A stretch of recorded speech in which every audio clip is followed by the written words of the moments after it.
కార్యక్రమానికి అధ్యక్షత వహిస్తున్నటువంటి సెయింట్ పాల్స్ ఎవాంజలికల్ సంఘ కాపరి సహోదరులు యేసురత్న గారికి నా హృదయపూర్వక ధన్యవాదాలు.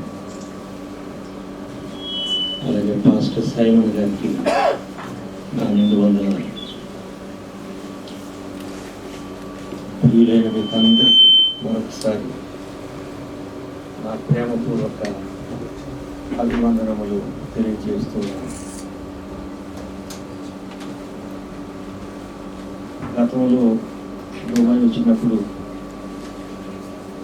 ఇదే ప్రదేశంలో కొన్ని పర్యాయాలు మీతో కలిసి దేవుని యందు ఆనందించే గొప్ప భాగ్యాన్ని పొందుతున్నాను. దేవుని ఉన్నతమైన ఏర్పాటును బట్టి 3వ పర్యాయం దుబాయ్ ప్రాంతానికి రావడం, మరొకసారి ఇదే ప్రదేశం ఇదే స్థలము ప్రియులైన మీ అందరితో కలిసి దేవుని స్తుతించడానికి బలపరచడానికి ఆ దివ్యమైన వాక్కులు ధ్యానించడానికి గొప్ప అవకాశం దేవుడు నాకు ఇచ్చాడు. United youth prayer fellowship prayer బృందంగా మీరు ఏర్పడి ప్రతి బుధవారం రాత్రి సమయంలో మీరు ప్రార్థించడం అనేది ఎంతో ఆనందదాయకం. మీ ప్రార్థనలు యునైటెడ్ యూత్ ప్రేయర్ ఫెలోషిప్ పరిచర్య క్రీస్తు రాయబార సువార్త ఉద్యమాన్ని ఎంతగానో బలపరుస్తున్నాయని చెప్పడానికి నేను సంతోషిస్తూ ఉన్నాను. ఏప్రిల్ మే నెలల్లో అనేక ప్రదేశాల్లో యూత్ రిట్రీట్స్ ఏర్పాటు చేయడం జరిగింది. ముఖ్యంగా ఎన్నో గ్రామాల్లో సువార్త క్యాంపెయిన్స్ కూడా చేశాం. సెలవు కాబట్టి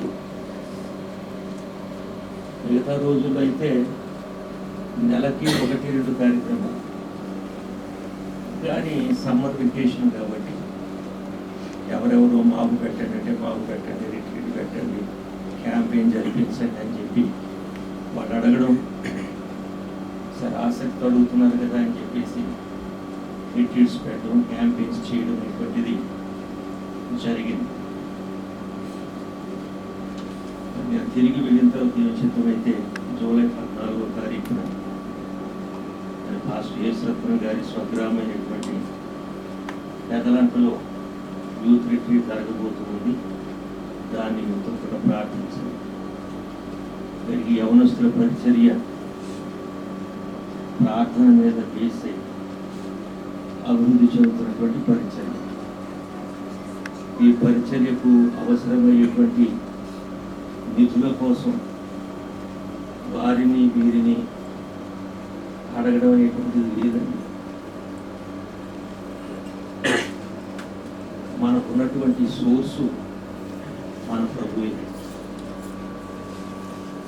ఎంత పెద్ద కార్యక్రమం చేసినా ఆ సమయానికి దేవుడు ఆశ్చర్యకరంగా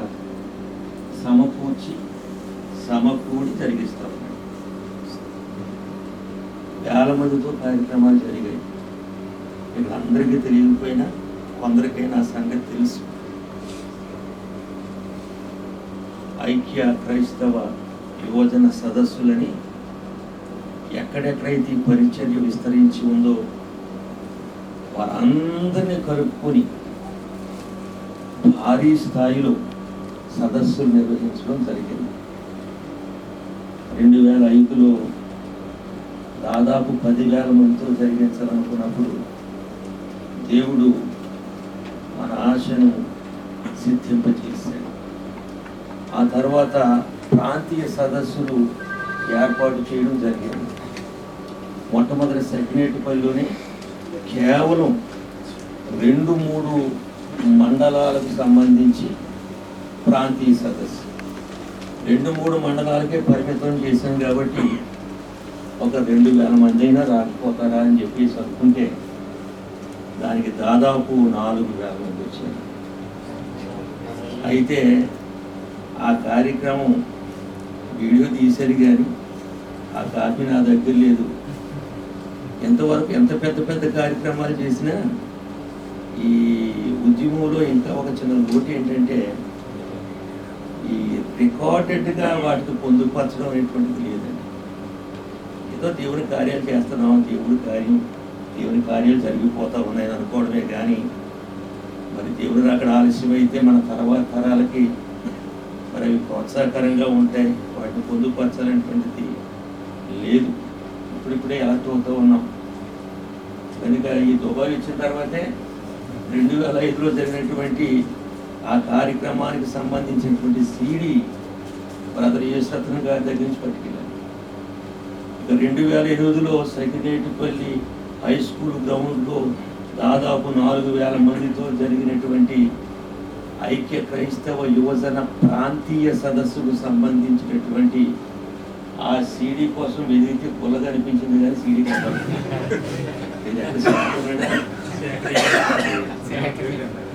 కనుక ఆ సీడీ ఇక్కడ సంపాదించుకోవాలని చెప్పి చాలా ప్రయత్నం చేశాను కానీ దొరకలేదు. అయినా మొన్న అడిగాను, ఏమైనా మొన్న నేను ప్రయత్నం చేస్తాను అని చెప్పి శేఖర్ మాట ఇవ్వడం జరిగింది.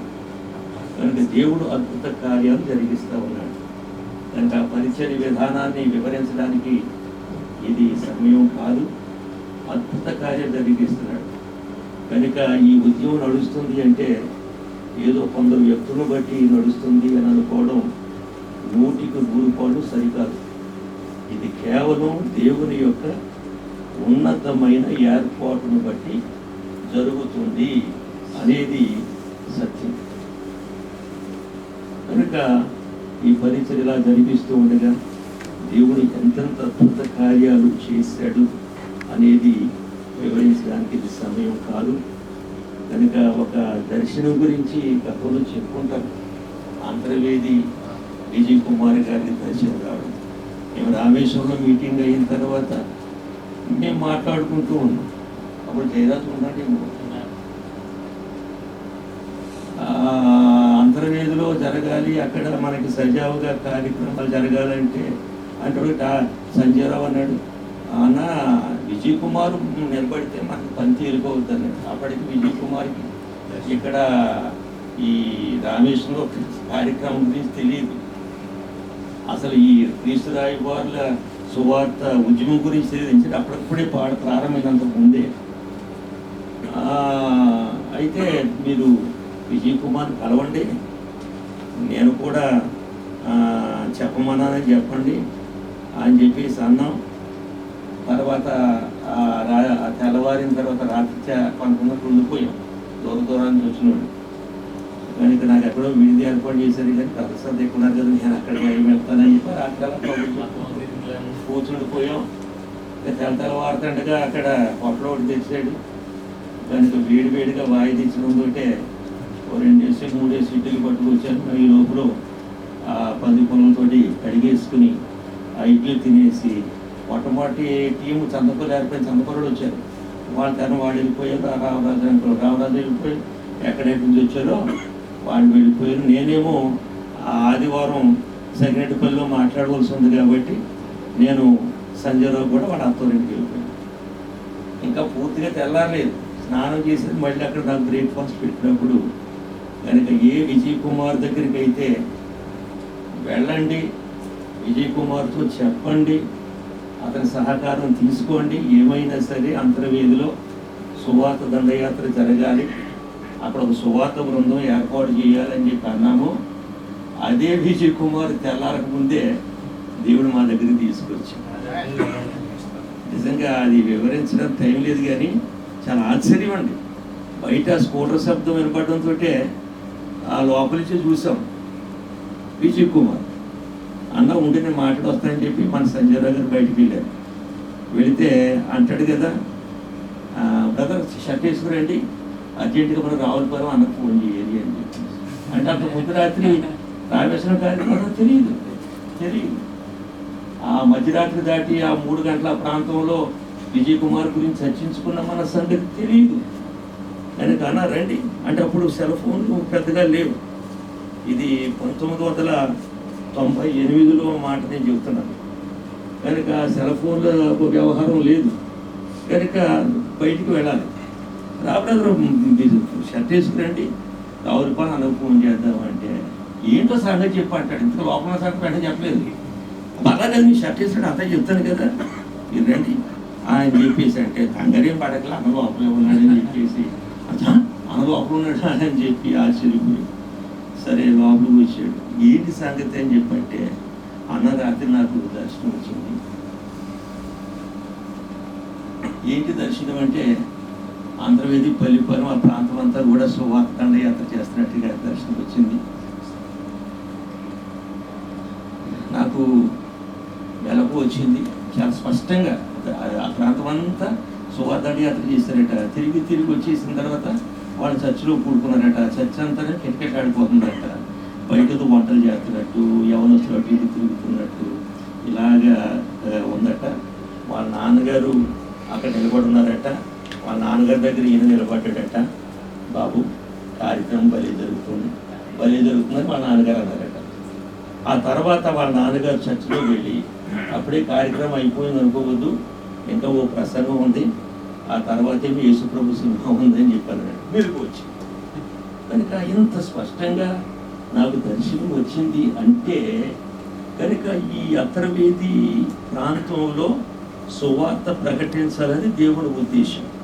ఈ దర్శనం నాకే ఇచ్చాడు కాబట్టి నేనే దీనికి పూనుకోవాలి. ఇలాంటి కార్యక్రమాలు చేయాలంటే ఇంతవరకు యూత్ రిట్రీట్స్లో ఎక్కువ పనిచేసేది జోసఫ్ జయబాబు, సంజీవరావు గారు, అంటే అందుబాటులో సంజీవరావు గారు. కాబట్టి అలాగ ఆలోచిస్తూ కాబట్టి కార్యక్రమం జరగాలంటే ముందు సంజయరావుని మనం సంప్రదించాలి. అలాగే రావులపాలెం ఫోన్ చేసి సంప్రదించాలి. దీనికి ఎంత ఖర్చు అయినా ఎవరు కలిసి వచ్చినా రాకపోయినా దర్శనం నాకు వచ్చింది కాబట్టి నేనే ఖర్చు పెట్టాలి. అలాగని ఒకసారి చేస్తే సరిపోయిందా? దేవుడు ఎంత స్పష్టంగా నాకు దర్శనం ఇచ్చాడు కాబట్టి కనుక ఏమైనా సరే అప్పుడప్పుడు ఈ కార్యక్రమం ఇలా జరుగుతూనే ఉండాలి. ఎన్ని మార్లు జరిగినా ఎవరు ఫైనాన్షియల్గా సహకరించకపోయినా నేనే ఆ బడ్జెట్ తీసుకోవాలి అని ఇలాగూ ఏవేవో ఆలోచిస్తూ తెల్లారుతుందంటే తేడం. ఇక ఉండబట్టలేక ఎలాగో ప్రయాణానికి ఒక టైం పడుతుంది కదా అని చెప్పి ఇంకా తెల్లారకు ముందే స్కూటర్ వేసుకొని కనుక సెకండ్పల్లి లాకుపేట సంజయరావు వాళ్ళ ఇంటికి వెళితే రాత్రి రాలేదు బాబా, ఓసుగా చెలుగట్టాలి అక్కడ ఇంటికి వెళ్ళి ఉంటుందంటే అక్కడ వచ్చారు. కనుక ఇదంతా చెప్తే మాకు ఎంత ఆశ్చర్యం వేసిందో. బాబు ఏ టైంలో ఇంచుమించుగా నీకు ఈ దర్శనం కలిగింది అంటే ఇంచుమించు 3 గంటల టైంలో అన్నాను. అప్పుడు నేను చెప్పాను ఆశ్చర్యం ఏంటంటే ఆ 3 గంటల టైంలో జరిగిన సంగతి ఏంటో తెలుసా? నీ గురించే మాట్లాడతాను. నీ దగ్గరికి వెళ్ళమని చెప్పి నేను ప్రోత్సహించాను. మేము మీ దగ్గరికి రావాల్సిన అవసరం లేకుండా ఈ లోపల దేవుడు బుక్కు తాడేసినట్టుగా నిన్నే మా దగ్గరికి తీసుకొచ్చాడని చెప్పినప్పుడు అతను ఆశ్చర్యపోయాడు. ఆ తర్వాత అద్భుతంగా క్యాంపెయిన్ జరిగింది. బొంబాయి ముత్యాలరాజు అని చింతా ముత్యాలరాజు అతడు ఆ మొట్టమొదటిసారి చేసినప్పుడే ప్రపంచాన్ని పట్టబడ్డాడు. అతను పచ్చి తాగుబోతుంది. ఇలా చెప్పుకుంటే చాలా విషయాలు ఉన్నాయి. కానీ ఇది చాలా ఆశ్చర్యకరమైన సంగతి. కనుక మధ్యరాత్రి దాటిన తర్వాత ఇంచుమించుగా 3 గంటలకేమో అంతర్వేదిలో సజావుగా కార్యక్రమం జరగాలి అంటే అక్కడ డాక్టర్ విజయ్ కుమార్ సహకారం ఉంటే బాగుంటుంది అన్నారు కాబట్టి మీరు వెళ్ళండి అని చెప్పన్నాను. ఎప్పుడో వెళ్తారు 2-3 రోజులకి. కానీ దేవుడు అదే విజయ్ కుమార్కి దర్శనమిచ్చి అదే టైంలో తెల్లారక ముందే మా దగ్గరికి తీసుకొచ్చి మర్చికి ఒక సంఘటన నేను మీకు తెలియజేశాను. కనుక ఆ టైంలో ఉన్నవాడు జయరాజు అక్కడ ఉండాలి. అలాగే మరి బాబ్జీ ఎప్పుడు ఉండడం లేదు విన్నారు కదా. కనుక అద్భుతమైనటువంటి ఈ సంగతి. ఎందుకు ఈ సంగతి అంతా చెప్పానంటే దానికి యవనస్తుల పరిచర్య ఇది మనుషుల వలన ఏర్పాటు చేయబడింది కాదు, కానీ కేవలం దేవుని యొక్క ఉన్నతమైన సంకల్పాన్ని బట్టి మాత్రమే ఇది ఏర్పాటు చేయబడింది అని చెప్పి ప్రభు పక్షంగా ప్రేమతో మనవి చేస్తూ ఉన్నాను. కనుక యునైటెడ్ యూత్ ప్రేయర్ ఫెలోషిప్ పేరున దుబాయ్ దేశంలో కూడా మీరు ఒక బృందంగా ఏర్పడి ప్రతి బుధవారం కూడా రాత్రి సమయంలో కూడుకొని కనుక మీరు ప్రార్థించడం అనేటువంటిది మరి మాకెంతో ఆనందదాయకం. కానీ మీ ప్రార్థన మమ్మల్ని ఎంతగానో ప్రోత్సహిస్తూ ఉన్నాయి, అక్కడ కార్యక్రమాల విషయంలో బలపరుస్తున్నాయని చెప్పి నేను హృదయపూర్వకంగా చెప్పడానికి ఇష్టపడుతూ ఉన్నాను. నాకు అనుగ్రహింపబడిన తరుణాన్ని పురస్కరించుకుని క్లుప్తంగానే కొన్ని సంగతులు ధ్యానించి ముగించాలని ఆశపడుతున్నాను. వాక్య ధ్యానంలోకి వెళ్ళకముందు ఎందుకు నన్ను నీవు ఎన్నుకున్నావు, ఏ మంచి లేని నన్ను నీవు ఎన్నుకున్నావు. నేను గతంలో దుబాయ్ వచ్చినప్పుడు తమ్ముడు బాకీ ఆ రూమ్లో ఉన్నప్పుడు అక్కడే క్యాసెట్ విన్నట్టు జ్ఞాపకం నాకు. కనుక అక్కడే నేర్చుకున్నాను కూడా, దుబాయ్లో నేర్చుకున్న పాట. కనుక జ్ఞానపూర్వకంగా పాడుతుండగా జ్ఞానపూర్వకంగా వినాలి.